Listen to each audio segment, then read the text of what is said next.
하나님의 말씀 열왕기상 18장 30절에서 40절까지 교독하겠습니다. 열왕기상 18장 30절 548페이지입니다. 성경 빨리 못 찾으시면 앞을 보고 보셔도 되겠습니다. 30절에서 40절 교독합니다. 제가 먼저 30절 읽어드립니다. 엘리야가 모든 백성을 향하여 이르되 내게로 가까이 오라. 백성이 다 그에게 가까이 가매 그가 무너진 여호와의 제단을 수축하되 야곱의 아들들의 지파의 수를 따라 야곱의 열둘을 취하니 이 야곱은 요점에 여호와의 말씀이 나를 이르시기를 내 이름을 이스라엘이라 하리라 하셨습니다. 그가 여호와의 이름을 의지하여 그 돌로 제단을 쌓고 제단을 돌아가며 곡식 종자 두세 알을 둘만한 도랑을 만들고 또 나무를 만들고 송아지에 발을 넣어서 나무를 묶고 이르되 홍내새 물을 채워다가 번제물과 나무 위에 부으라 하고 또 이르되 다시 그리하라 하여 다시 그리하니 또 이르되 세 번째로 그리하라 하여 세 번째로 그리하니 물이 제단으로 들어오고 도랑에도 물이 가득 찼더라. 저녁 소재 드릴 때에 이르러 선지자 엘리야가 나아가서 말하되 아브라함과 이삭과 이스라엘의 하나님 여호와여 주께서 이스라엘 중에서 하나님이신 것과 내가 주의 종인 것과 내가 주의 말씀대로 이 모든 일을 행하는 것을 오늘 알게 하옵소서. 여호와여 내게 응답하옵소서. 내게 응답하옵소서. 이 백성에게 주 여호와는 하나님이시니까 주는 그들의 마음을 되돌리시기를 알게 하옵소서. 아멘. 이에 여호와의 불이 내려서 번제물과 나무와 돌과 흙을 태우고 또 도랑에 물을 핫은지라. 모든 백성이 보고 엎드려 말하되 여호와 그는 하나님이시로다. 여호와 그는 하나님이시로다. 다 함께 엘리야가 그들에게 이르되 바알의 선지자를 잡되 그들 중 하나도 도망하지 못하게 하라 하매 곧 잡은지라. 엘리야가 그들을 기손 시내로 내려다가 거기서 죽이니라. 아멘. 오늘은 참 신이신 하나님이라는 제목을 가지고 함께 말씀을 나누도록 하겠습니다. 세상에는 많은 종교와 신들이 있습니다. 우리나라에도 여러 가지 종교들이 있죠. 우리나라에는 종교의 자유가 있습니다. 누구든지 자기가 선택하고 자기가 옳다고 생각하는 종교를 믿는데 제한이 없다는 거죠. 그런데 종교에 제한을 가하는 나라들이 있습니다. 북한은 신 자체를, 신의 존재 자체를 부정하는 그런 나라입니다. 그래서 북한 정권이 가장 싫어하는 게 뭘까요? 바로 기독교인들입니다. 기독교인들은 철천지 원수같이 그렇게 여기죠. 김현수 목사님이라는 캐나다에 있는 우리 그 캐나다 국적을 가지고 있는 한국 목사가 계십니다. 그 교회가 오늘 한 3,000명 교인을 가지고 있는 그런 교인이었는데 이분이 북한에 약 15년 동안 다니면서 자기는 캐나다이니까 한국이지만은 국적이 캐나다이기 때문에 북한을 마음대로 왕래하면서 무려 15년 동안 북한에 있는 여러 가지 어려운 사람들 참 많이 도와줬습니다. 그래서 주일날 예배를 드리면 월요일날 다시 북한으로 가서 어려운 사람들을 도와주고 또 다시 돌아와서 예배 드리고 토요일날 캐나다 돌아와서 예배 드리고 또 그 다음에 월요일날 또 가고 이렇게 해서 무려 15년 동안 북한을 드나들면서 북한을 도와줬던 그런 분들 엄청 고마운 분이죠. 그런데 오늘날 캐나다에 돌아와서 예배를 드리면서 북한 정권에 대하여 이야기를 한 적이 있습니다. 근데 이것을 그 교인들 가운데 어떤 장로님이 자기가 좋은 뜻으로 이제 인터넷에다가 이것을 올렸죠. 그런데 이것을 이제 북한에 있는 사람들이 그것을 보고 설교를 분석했는데 그렇습니다. 자신들의 존엄, 그러니까 자신들의 수령을 비방했다라는 그 제목을 가지고 느닷없이 이분을 체포를 해버렸습니다. 15년 동안 북한 땅에 무려 500억 정도의 돈을 쏟아부으면서 북한 땅을 그저 도와준 것뿐인데 그 말 한마디 잘못한 것 때문에 이제 체포가 돼가지고 그때부터 무려 3년 동안 그분은 캐나다로 돌아가지 못하고 온갖 그런 고생을 다 했습니다. 그래서 노동교화연이라 해서 강제로 노동을 하는데 거기에 들어가면 사람들은 보통 2년 만에 다 죽어서 나온대요. 살아나온 사람이 없다고 합니다. 근데 그분은 살아났죠. 살아나서 이제 석방이 되어서 돌아왔는데 살이 쏙 빠져 돌아왔는데 그렇습니다. 이런 북한 땅 그런 땅입니다. 종교 자체를 부정하고 또 자신들이 그 섬기는 신들이 뭐냐면 자신들의 수령이 왔던 신과 같은 존재입니다. 자신들의 수령 외에는 어떤 신도 섬길 수가 없다 그렇게 이야기하죠. 지금도 이슬람교를 믿는 나라들에게는 자기들의 종교 외에는 다른 것들을 인정하지 않습니다. 기독교인들이 그곳에 가서 선교하다가 얼마나 많은 사람들이 죽임을 당하고 있습니까? 그런데 우리나라는 종교의 자유가 있죠. 그렇습니다. 많은 신들과 많은 종교들이 있는데 우리가 한 번도 들어보지 못한 그런 종교도 있습니다. 말레이시아에 가니까 큰 힌두교 성전이 있었어요. 이 계단이 쫙 있는데 올라가지는 않았습니다만 굉장히 큰 신들. 이 힌두교라는 종교는 수많은 신들 가운데 그 가운데서도 아주 우월한 신을 섬기는데 숱한 신들을 많이 섬기죠. 일본도 많은 신들을 섬기고 있다 말하죠. 일본에서 섬기는 신들이 일본 국민보다 더 많다라고 그렇게 말합니다. 세상에는 얼마나 많은 신들이 있는지 모릅니다. 그래서 우리는 하나님을 믿는 하나님의 자녀들이지만은 살면서 우리는 그런 생각을 할 때도 있습니다. 정말 하나님이 참 신일까? 정말 내가 믿을 만한 그런 신일까? 의심이 들 때도 간혹 있습니다. 그렇죠? 그리고 그런 생각을 해본 적이 한 번쯤은 있을 것입니다. 그리고 또 그런 생각을 합니다. 다른 종교를 믿는 사람들은 도대체 왜 그 종교를 믿을까? 거기에도 참 진리가 있는 것일까? 그런 생각을 하게 됩니다. 우리가 기독교를 믿는 것처럼 다른 종교도 그런 진리가 있을까? 그 종교를 믿으면 무슨 좋은 일이 있을까? 저는 한번 부모사에 갔다가 이제 그 수능 시험이 다가오는 가운데 그 사람들이 얼마나 많이 절에 와서 불공을 드리며 기도를 하는 모습을 봤습니다. 교회 나와서 기도하는 사람보다 더 열심히 극진히 기도하는 모습을 보면서 야, 우리도 저렇게만 열심히 하나님께 기도한다면 얼마나 좋을까 그런 생각을 한 적이 있습니다. 사람들이 너무 많아, 법당에 사람들이 너무 많아가지고 법당 밖에 천막까지 쳐놓고 그래도 사람들이 얼마나 엎드려 절을 하면서 엎드렸다 일어났다 이렇게 하면서 절을 하고 그렇게 기도를 하고 그들이 기도하는 방식이죠. 이렇게 하면서 정성을 다해서 그들이 믿는 신들에게 기도하는 모습을 저는 지켜봤습니다. 그때였습니다. 과연 저렇게 하면은 정말 저렇게 해도 우리가 복을 받을 수 있을까? 정말 저렇게 하면 거기에도 진리가 있는 것일까? 그렇게 궁금하게 생각한 적이 있을 것입니다. 하나님의 백성인 이스라엘 사람들도요, 주변에 있는 이방나라 사람들을 보며 이런 궁금증과 관심들이 있었을 것입니다. 그 옛날에는 이스라엘은 하나님이 택한 거룩한 백성이었습니다. 하나님은 이스라엘 백성들의 하나님이었습니다. 지금 온 세계 사람들이 하나님을 우리의 신으로 섬기며 그렇게 믿고 있지만 그 옛날에는 이 하나님은 오직 이스라엘 백성들의 신이었던 거죠. 그렇습니다. 그런데 이 이스라엘 백성들이 우리가 믿는 그 하나님, 그 여호와 하나님, 이분만이 우리 진짜 신일까? 아니면 이방 사람들이 섬기는 그 신도 복을 받을 수 있을까? 그런 생각을 하게 되는 것이죠.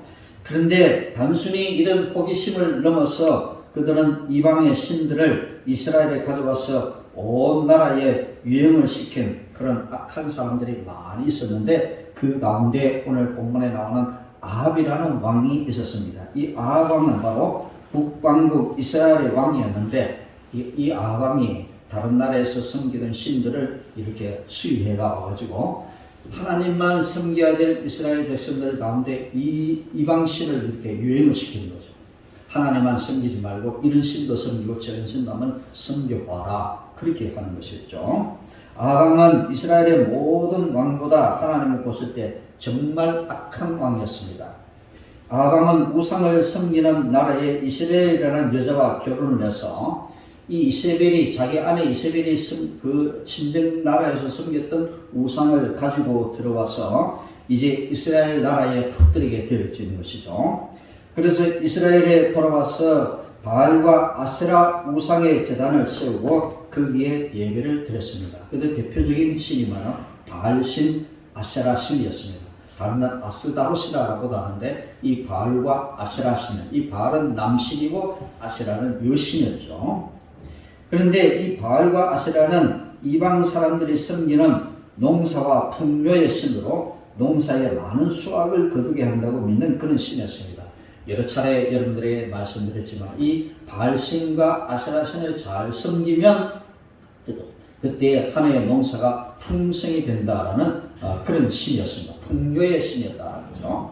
그래서 전에 많이 말씀드렸는데 이 바알 신전과 아세라 신전에 가면은 거기에는 항상 여자 사제들이 있었습니다. 여자 사제들이 예쁘게 화장을 하고 기다리고 있습니다.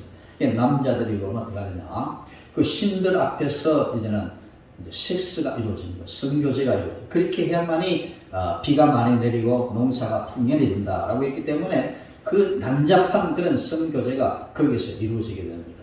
거기에서 나온 것이 뭐냐? 창녀였다. 창녀. 그래서 신전에 있는 여자들이 아주 창녀였다라는 거죠. 그래서 이 창녀와 우상 숭배는 깊은 연관을 가지고 있다고 지난주에도 여러분들에게 말씀을 드렸습니다. 그래서 이 우상 바알 신전에는 이 난잡한 행동이 이루어지는데 이스라엘 백성들이 눈이 뒤집어지는 거죠. 이제 이스라엘 사람들이 가나안 땅에 들어와서 가만히 보니까 그들은 전에는 직업이 주로 짐승을 키우는 사람들이었는데 가나안 땅에 딱 들어가다 보니까 가나안 땅에는 농사를 져요. 아주 좋은 땅이었죠. 젖과 꿀이 흐르는 땅이었다는 거죠. 광야 생활 40년을 하고 이제는 이스라엘 백성들이 가나안 땅에 딱 들어갔는데 그 땅에는 보니까 이전에는 하나님 주시는 만나와 며칠만 먹다가 그 땅에 들어가니까 그 땅의 사람들이 다 농사를 짓고 있습니다. 근데 그 땅 사람들이 농사가 잘 되기 위해서 뭘 하느냐? 바알과 아세라 신전에 가서 열심히 그거 하면서 기도합니다. 그 이스라엘 백성들이 생각이 드는 거죠. 농사를 잘 지려면 저 사람들 같이 해야 되는구나. 우리가 하나님만 믿어서는 안 되는구나. 그렇게 생각을 하는 거예요. 그렇습니다. 오늘날도 그런 사람들이 있습니다. 우리 하나님만 믿어서는 안 되는구나. 다른 것도 믿어야 되겠구나. 라는 그런 생각을 하게 되는 거죠. 바로 이스라엘 사람들이 바로 그런 경우였습니다. 우리가 하나님만 믿다가 보니까 낭패를 당하게 되니까 우리가 농사를 짓기 위해서는 바알신을 섬겨야 되고 아세라 신을 섬겨야 되는구나. 그렇게 생각을 하게 되는 것입니다. 그런데 이 거짓신 바알과 아세라 우상을 섬기는 일에 빠져있는 이 아합 왕과 이스라엘 백성에게 하나님께서 선지자 엘리야라는 선지자를 보내서 하나님의 심판을 말씀했습니다. 너희들이 하나님을 섬기지 않고 다른 신을 섬기면 내가 너희들을 멸망시킬 것이다. 가만두지 않을 것이다. 하나님의 심판을 말씀한 거죠. 17장 1절에는 그런 말씀이 있습니다. 내가 말하기 전까지 이 땅에 수년 동안 비와 이슬이 내리지 않을 것이다. 이렇게 말씀하십니다. 하나님께서 하나님만 섬겨야 될 이스라엘 사람들이 다른 신을 섬기니까 그 나라 지도자 아합 왕이, 그러니까 지도자가 그만큼 중요합니다. 올 3월 9일날 대통령 선거가 있는 날이죠. 대통령 잘 뽑아야 됩니다. 근데 저는 참 걱정이 많습니다. 인물이 잘 안 보여요. 여러분들 어떻게 생각하실지 모르겠습니다만 걱정이 참 많은데 그렇습니다. 정말 우리는 좋은 지도자를 뽑아야 됩니다. 어떤 지도자가 뽑느냐에 따라서 나라의 운명이 바뀐다는 거죠. 오늘 이스라엘도 마찬가지입니다. 이 아합 왕이라는 악한 왕이 들어서니까 이 나라가 엉망이 되어버렸다는 거죠. 그래서 이 여자가 문제다. 여자 때문에 인간이 죄를 짓게 되었고 오히려 여자 때문에 인간이 멸망받았지만 여자 때문에 또 예수님이라는 사람이 여자의 몸에서 태어났다는 거죠. 아이러니한 일이지만 여자 때문에 인류가 멸망했지만 여자 때문에 또 인류를 구원할 메시아가 여자의 몸에서 태어나게 됐다는 거죠. 이세벨이라는 이 여자를 아내로 삼으니까 나라가 그만 엉망이 되어버렸습니다. 그래서 이렇게 이제 하나님께서 이 이스라엘 백성들에게 징계, 벌을 내리시는데 무슨 벌을 내리셨느냐? 무려 3년 6개월 동안 그 땅에 비가 내리지 않겠다. 여러분들 3년 6개월 동안 비가 내리지 않아 보세요. 난리가 납니다. 저도 어릴 때 농사를 짓는 아버지를 보면 항상 해줍니다. 여름에 비가 내리시기는 비가 내리면 항상 아침에 자고 일어나시면 하늘을 쳐다봅니다. 구름이 떴나 뜨지 않았나 그렇게 하늘을 쳐다보죠. 조금만 비가 오지 않아도 논에 보면은 논이 막 갈라지고 곡식이 잘 자라야지. 그러면 얼마나 농부의 마음이 그 시름이 깊어진지 모르는 것입니다. 그런데 3년 반 동안, 3년 6개월 동안 그 땅에 비가 내리지 않으니까 낭패가 낼 수가 없었습니다. 그런데 이제 3년이 지나서 하나님은 엘리야에게 아방에게 가보라 그렇게 말씀을 합니다. 그런데 아방은 엘리야 때문에 이스라엘의 가뭄이 들고 백성과 가축들이 죽어간다라고 하면서 이 엘리야를 향해서 이스라엘을 괴롭히는 사람이라고 그렇게 비난했습니다. 그래서 막 이 엘리야를 잡아가려고 심지어 자기 아내인 이세벨은 이 엘리야를 막 죽이려 고까지 했어요. 이 땅에 비가 내리지 않는 것은 자기들이 잘못해가지고 하나님이 벌을 내리셔서 비가 내리지 않는데 오히려 그 엘리야 선지자 때문에 비가 내리지 않는다고 하면서 엘리야 선지자를 잡아서 죽이려고까지 했던 것입니다. 하지만 엘리야는 말합니다. 18절에 이스라엘에 고통을 주는 사람은 바로 아방 당신이요. 당신이 하나님의 말씀을 버리고 바알 우상을 따랐기 때문에 이 땅에 비가 내리지 않는 것입니다. 그는 그렇게 이야기를 했습니다. 그리고 엘리야 선지자는 아방에게 대결을 신청했습니다. 드디어 BC 850년경에 이 갈멜살이라는 곳에 역사적인 대결이 벌어지게 됩니다. 저도 이스라엘 나라에 가서 이 갈멜살이라는 산에 가봤는데요. 산이 조그마한 산입니다. 이 산이 얼마 봉우리같이 조그마한 산인데 어떻게 보면 산 같지도 않은 산이죠. 저희들이 옛날에 시골에 있을 때 보면 뒷산에 가면 조그마한 산들이 참 많았습니다. 지금은 가니까요. 그때는 이 산이 꽤 높아 보였는데 지금은 가니까 얼마나 낮은지 몰라요. 평평한 평지와 같습니다. 그래서 예수님께서 마태복음 7장에 5장에서 7장에 가면 산 위에 올라가서 설교를 했다라는 말씀이 나오는데요. 누가복음 5장에 가면 예수님이 산 위에서 설교를 하신 것이 아니라 평지에 서서 설교를 했다. 그렇게 다르게 기록을 하고 있습니다. 그럼 왜 그럴까? 마태는 산을 하고 누가는 평지를 하는데 왜 그럴까요? 평지 같은 산을 가르쳐 말하는 거죠. 이 갈멜산을 보니까 조그마한 산이었는데 그 산에서 역사적인 대결이 벌어지게 됩니다. 바알과 아세라의 선지자 850명과 하나님의 종 엘리야 한 사람이 목숨을 걸고 대결을 하고 있습니다. 엘리야가 말하죠. 너희들이 성결한 선지자들 다 불러 모아. 바알 선지자 400명과 아세라 선지자 450명 더 850명을 다 모아 이렇게 하는 거죠. 이렇게 해서 850명과 엘리야 자기 혼자 850대 1의 대결을 벌이게 되어지는 것입니다. 그래서 아합이 통치하던 이스라엘은 경제적으로 풍요를 누렸지만은 성경에서 가증한 여인으로 칭하는 시돈, 지금으로 말하면 레바논의 공주 이세벨을 왕비로 맞으며 영적으로 추락하게 되어집니다. 요즘 말하면 레바논 나라인데요. 그때는 시돈이라 이렇게 말합니다. 이 레바논 시돈 나라의 공주인 이세벨을 왕비로 맞으면서 이제는 서서히 이 아방은 또 이스라엘 나라는 영적으로 추락하게 되죠. 하나님을 믿으면서 추락을 하게 되는 것입니다. 이세벨이 들어온 이 바알 종교는 마치 3년 동안이나 계속된 기근을 틈타서 보이지 아니하는 하나님을 밀어내고 이스라엘 왕궁과 백성들의 마음을 차지하고 말았습니다. 예루살렘 성전에서 하나님만 섬겼던 그 백성들이 이제는 하나님을 배신하고 그 자리에 이제는 이세벨이 가져온 바알신과 아세라성을 그곳에 들여서 이 바알과 아세라를 섬기기 시작했다라는 것입니다. 그런데 이스라엘 왕궁에 오바다라는 사람이 있었습니다. 이 바알 종교가 판을 치고 있던 이스라엘 왕궁에서 그는 목숨을 걸고 여호와 신앙을 지키고 있던 그런 인물이었는데요. 이세벨이 여호와의 선지자를 처치할 때에 그는 선지자 100명을 굴에 숨기고 먹을 것을 제공했던 선한 사람이었습니다. 스슬퍼른 그 시절에 그가 선지자들을 보호하고 그들에게 먹을 것을 공급하면 자기 목이 달아나는 것임에도 불구하고 생명을 목숨을 걸고 선지자들을 도와줬던 그런 사람이었습니다. 오바다와 엘리야의 만남은 우연이 아니었습니다. 우리에게 있는 크고 작은 만남들이 결코 우연이 아니듯이 갈멜살 대첩은 이 만남부터 시작되었던 것입니다.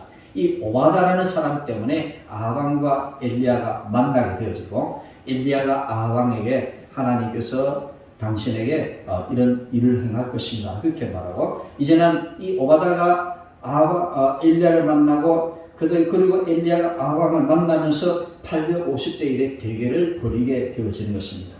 다 불러 모아라. 갈멜산으로 850명을 불러 모으고 누가 참 신인지 우리가 대결을 벌이자. 그렇게 이야기를 하는 겁니다.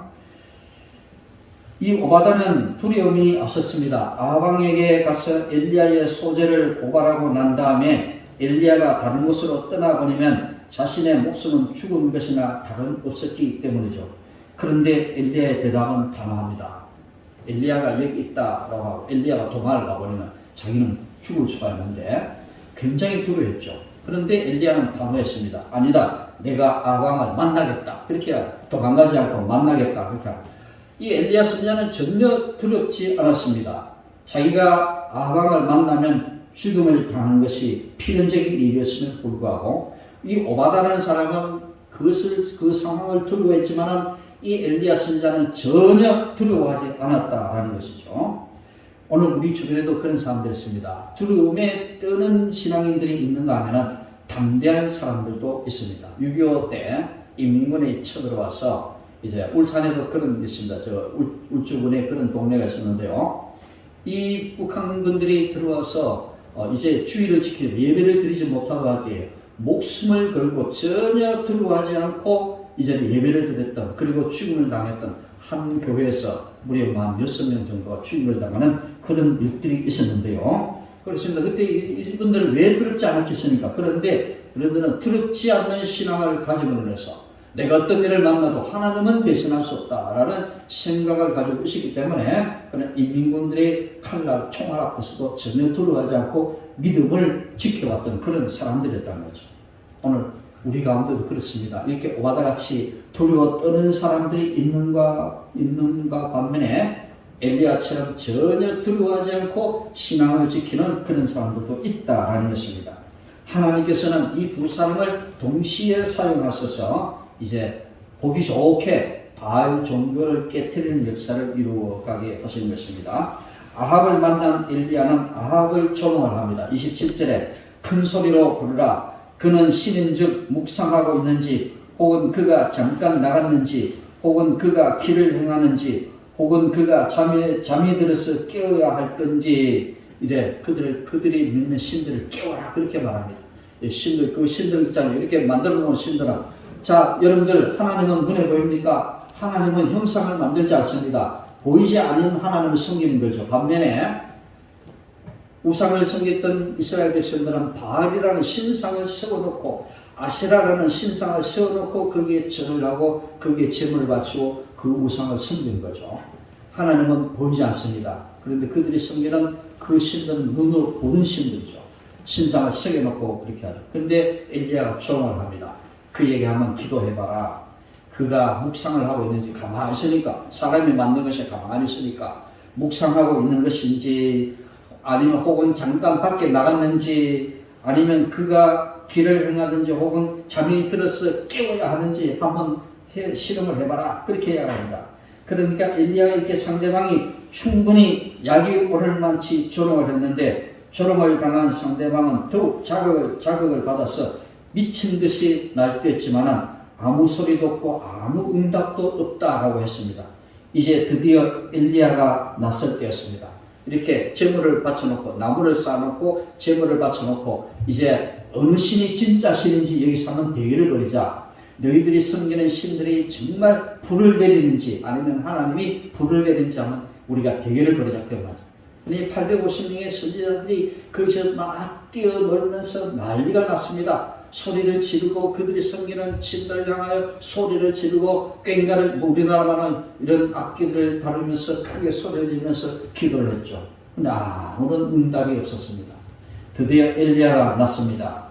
옛날에 갈멜산에는 하나님께 제사 드리는 그런 제단이 있었는데요. 그러나 그 제단은 30절에 보면 무너졌다라고 했습니다. 무너졌다는 뭘까요?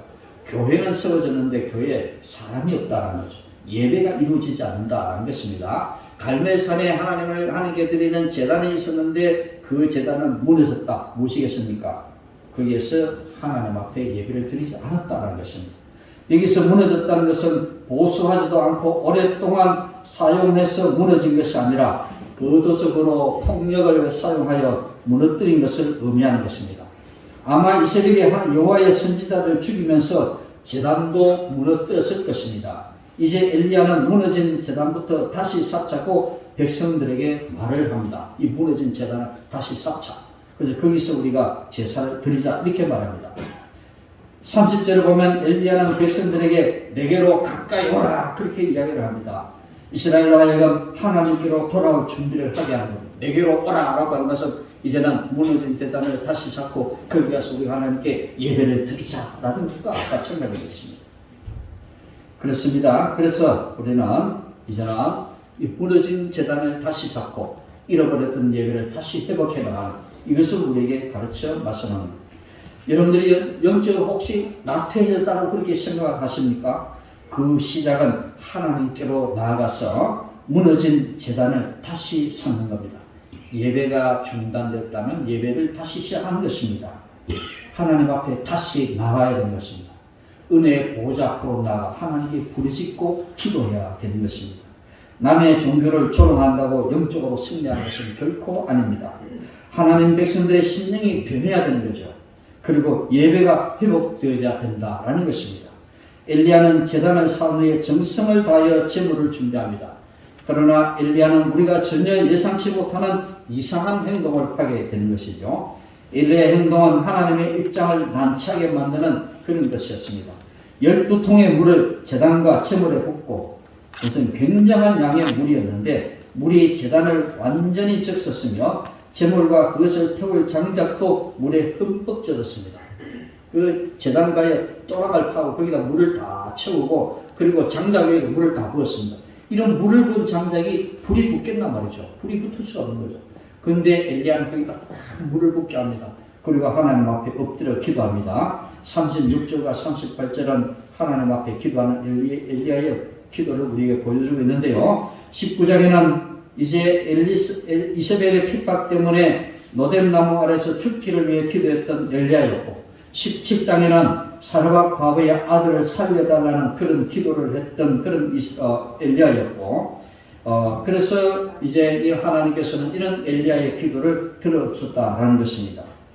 이제는 엘리야의 기도는 매우 긴급함을 나타내는 기도였습니다. 36절에 저녁 소재 드릴 때에 이르러 선지자 엘리야가 나가서 말하되 아브라함과 이삭과 이스라엘 하나님 여호와여 주께서 이스라엘 중에서 하나님이신 것과 내가 주의 종인 것과 내가 주의 말씀대로 이 모든 일을 행하는 것을 오늘 알게 하옵소서. 오늘 즉시 기도의 응답이 이루어져야 함을 나타내는 말씀입니다. 그러나 엘리야의 기도는 바알 제사장과는 대조를 이룹니다. 바알 제사장들이 미친 듯이 날뛰며 부르짖던 것과는 달리 엘리야의 기도는 너무나 간절했습니다. 딱 무릎을 꿇고 이제는 무릎 사이에 자기 얼굴을 딱 묶고 그렇게 기도를 했습니다. 여러분 집에 가서 한번 해보십시오. 앉아가지고 무릎 사이에 머리를 한번 집어 넣어보십시오. 굉장히 힘든 일입니다. 여간 유연한 사람이라고는 할 수 없는 일입니다. 그만큼 하나님 앞에 자신을 바짝 낮추었다는 그런. 그래서 그렇게 무릎 사이에 얼굴을 집어넣고 하나님 앞에 간절히 기도하는 거죠. 큰 소리로 떠들거나 바알 선지자들이 뛰어 춤추며 기도했던 것처럼 그렇게 하지 않고 조용히 자기 무릎에 얼굴을 받고 하나님 앞에 기도하기 시작했다라는 것입니다. 그는 하나님의 응답을 끌어내기 위해서 어떤 행동도 하지 않았습니다. 그저 무릎 안에다가 머리를 쳐박고 그저 하나님 앞에 간절히 기도했던 것뿐이었다는 거죠. 우리도 우리의 기도도 이처럼 하나님의 선하심에 기초해야 됩니다. 우리는 종종 불의한 재판관의 비유로 알려진 누가복음 18장 1절에서 8절을 잘못 해석한 설교를 많이 듣게 됩니다. 하나님의 응답은 불의한 재판관을 밤새 괴롭힌 과부의 끈질긴 간청처럼 포기하지 않고 간청하는 데 있다라고 그렇게 많은 사람들이 그렇게 설교를 합니다. 이 불의한 재판관에 가가지고 어떤 과부가 왔어요.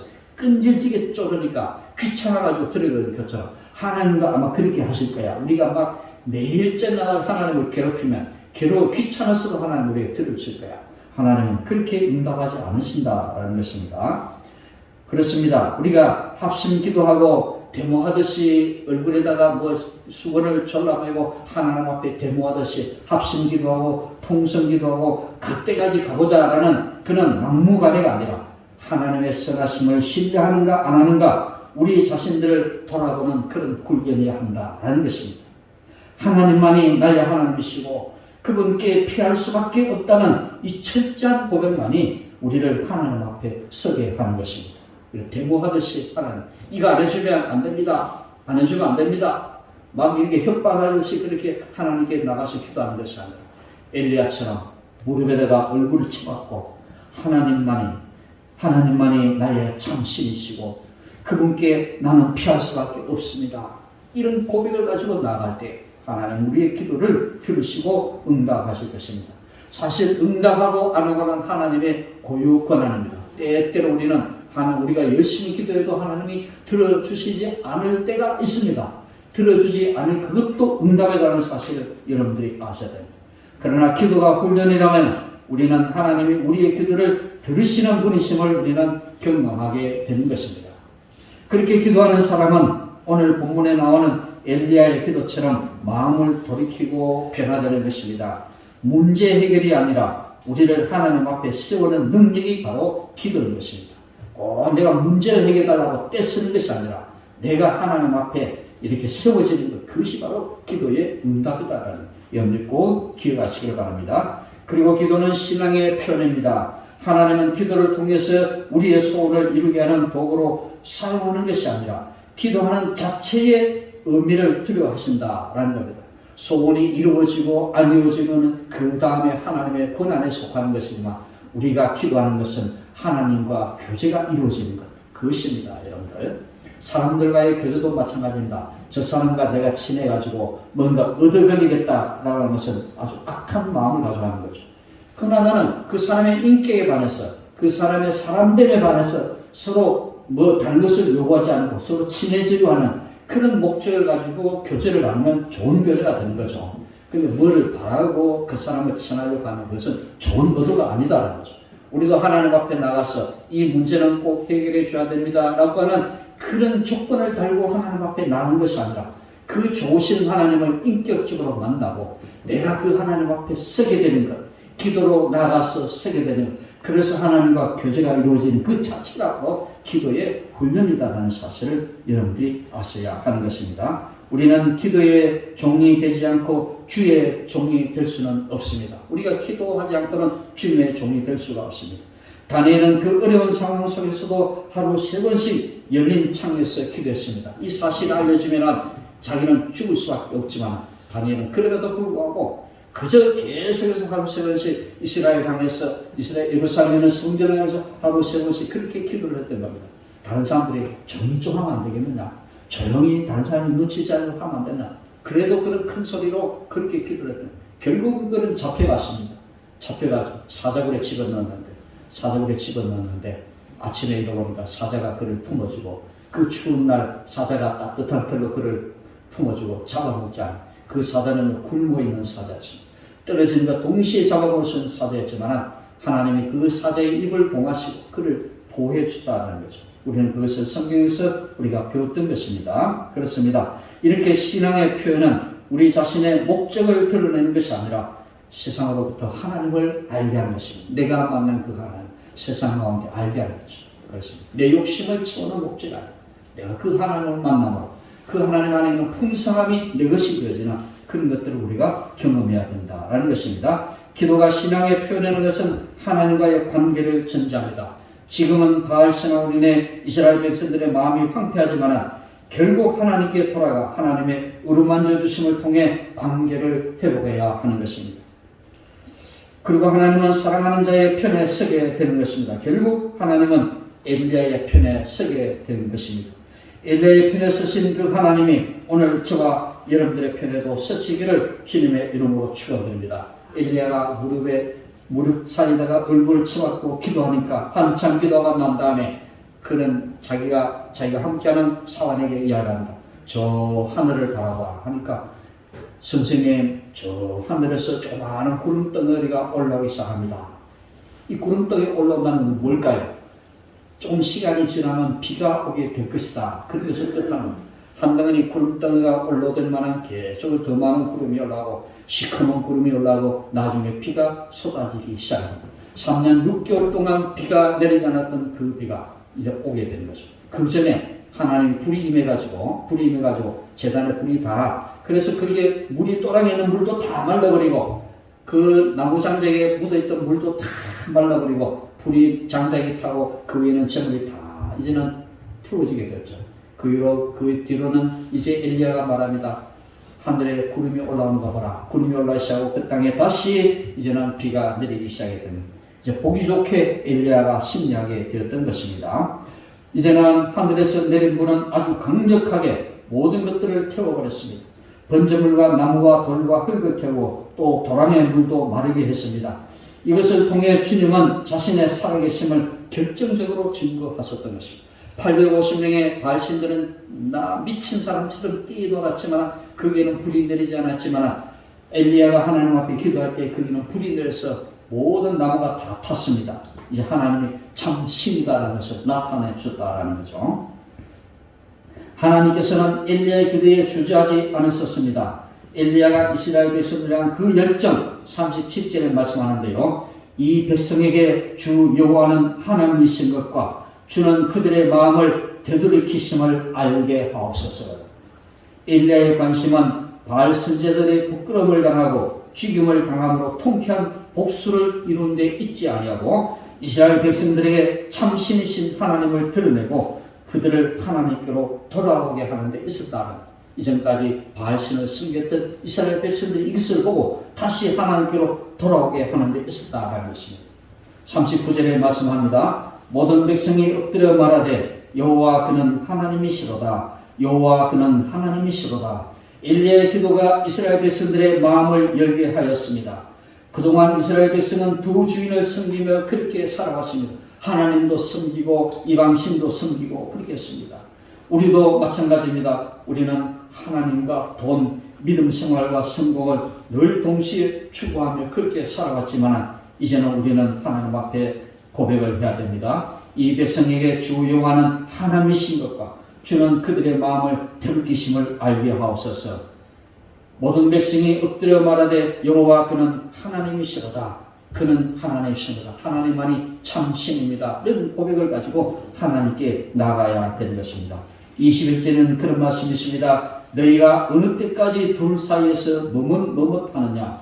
여호와가 만일 하나님이면 그를 따르고 바알이 만약 하나님이면 그를 따를지니라. 양다리 거치지 말고 하나님은 하나님, 바알이면 바알 결정을 지으라. 그렇게 말합니다.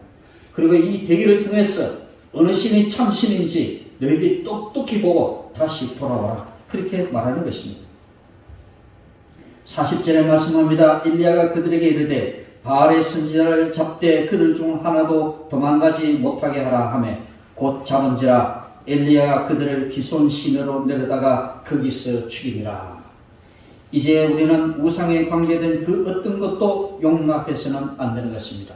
엘리야는 그 대결이 끝나고 난 다음에 바알 선지자들 다 잡아가지고 기손 시내에 가지고 다 그들을 죽여버렸습니다.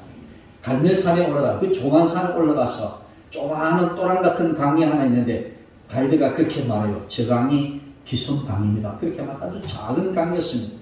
그는 엘리야는 그 기손 강에 가서 이 바알 선지자들 다 거기서 죽여버렸다. 우상에 관계된 어떤 것도 다 용납해서는 안 된다는 것을 가르쳐 말씀합니다. 그래서 이제 어떻게 합니까? 우상에 관계된 싸들이 흔적을 없애야 된다는 거죠. 우리 돌아가신 우리 박충검 집사님이 그렇게 늦은 나이에 주님을 믿고 돌아왔었는데 그렇게 그렇습니다. 처음에 예수님을 믿고 그 집에서 섬기던 그 사주 단지 쪽 그걸 깨트려가지고 그런 이야기를 들었습니다. 다 잘게잘게 깨트려가지고 저 구파인 낙동강에서 다 뿌려버렸다. 뭐겠습니까? 흔적을 없애버리겠다는 그런 뜻입니다. 그렇습니다. 오늘 바알 선지자를 다 죽여 없앴다라는 것은 바알 신의 흔적을 다 없애버리겠다라는 그런 뜻입니다. 끝까지 따라가서 다 소멸해 버려야 된다. 왜? 거기에는 우리가 거기에 마음을 남겨두면 안 된다. 미련을 버리면 안 된다라는 것입니다. 하나님은 우리에게 순전함을 요구하십니다. 이제 저와 여러분들이 하나님과 우리 사이를 가로막고 있는 모든 것들을 다 제거하고 하나님께로 나아가 관계 회복을 이루고 여러분들이 머물고 있는 가정과 직장 그 어느 곳에서라도 참 신이신 하나님을 나타내고 증거하는 삶을 살아가시기를 주님의 이름으로 간곡히 축복합니다. 기도하겠습니다. 좋으신 하나님 은혜를 감사합니다. 오늘도 저들을 부르시어 주님 전에 이르게 하시고 또 귀한 말씀을 통하여 저들에게 가르쳐 주심을 진심으로 감사를 드립니다. 양다리 그치며 살아갔던 저들의 허물을 용서해 주시고 이제는 오직 하나님만 바라고 하나님만 신뢰하고 하나님만 섬기며 살아가는 순전한 하나님의 사람이 될 수 있도록 인도해 주시옵소서. 모든 것 감사드리며 예수님 이름으로 간절히 기도드립니다. 아멘.